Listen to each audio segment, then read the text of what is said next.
Carolyn Dube here. What's the play for today? Well, today I'm playing around in my art journal.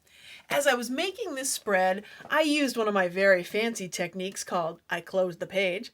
And I also let you in on what was going through my head when I was actually drawing that cityscape. Because, well, there was an odd little conversation happening.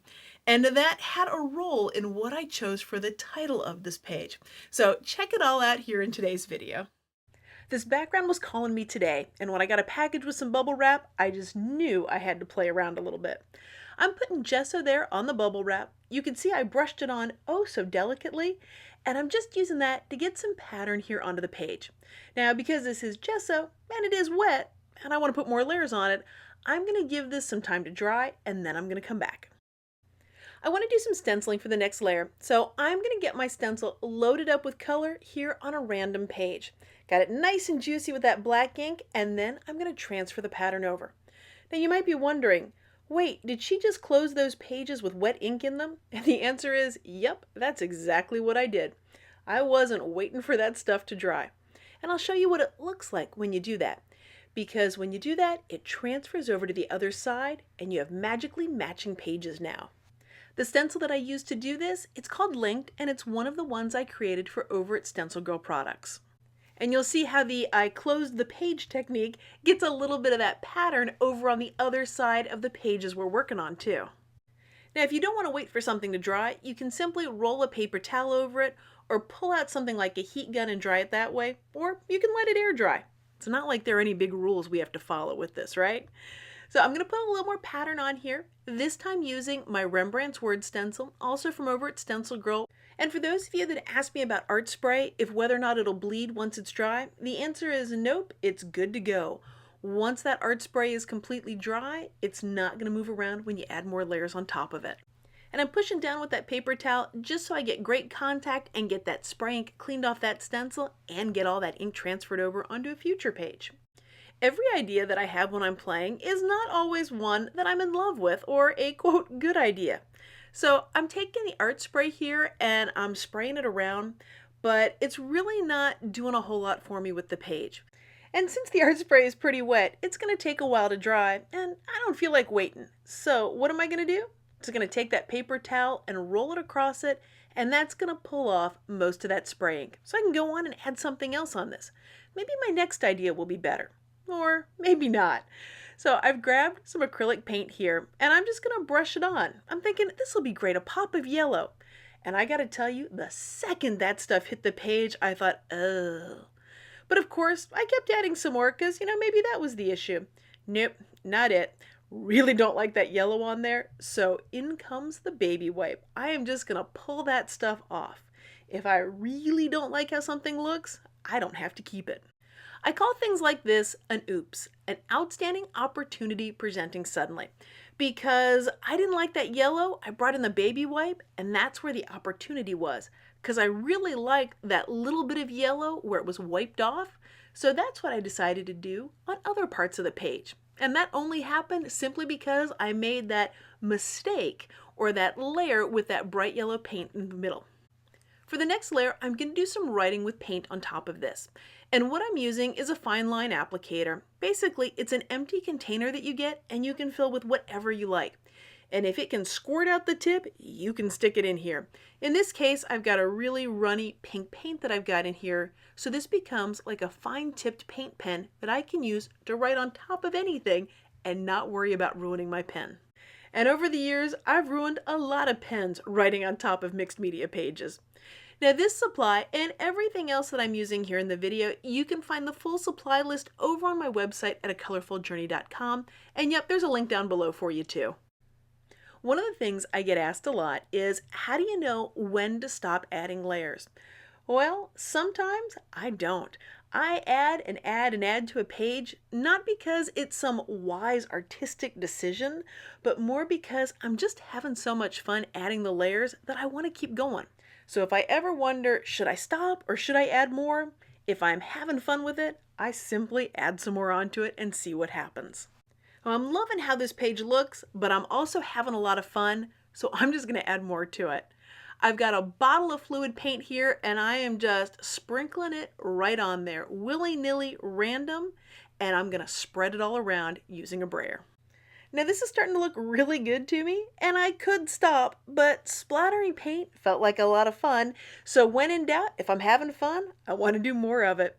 And it always feels good to me to sprinkle some paint around, get some splats or splatters, so that's why I grabbed a really fluid paint here so I can do it straight out of the bottle. I can just shake it right on there, almost like you're shaking out a little salt and pepper to season something up.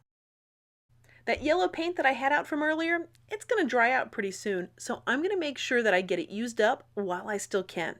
Since I don't want to use it on the page that I'm working on, I just grabbed one of my altered journals and I'm going to put the paint on there to build up some more of this background. That way nothing ever has to be wasted. When I started adding the skyline here to the bottom of the page, there was an interesting conversation going on in my head.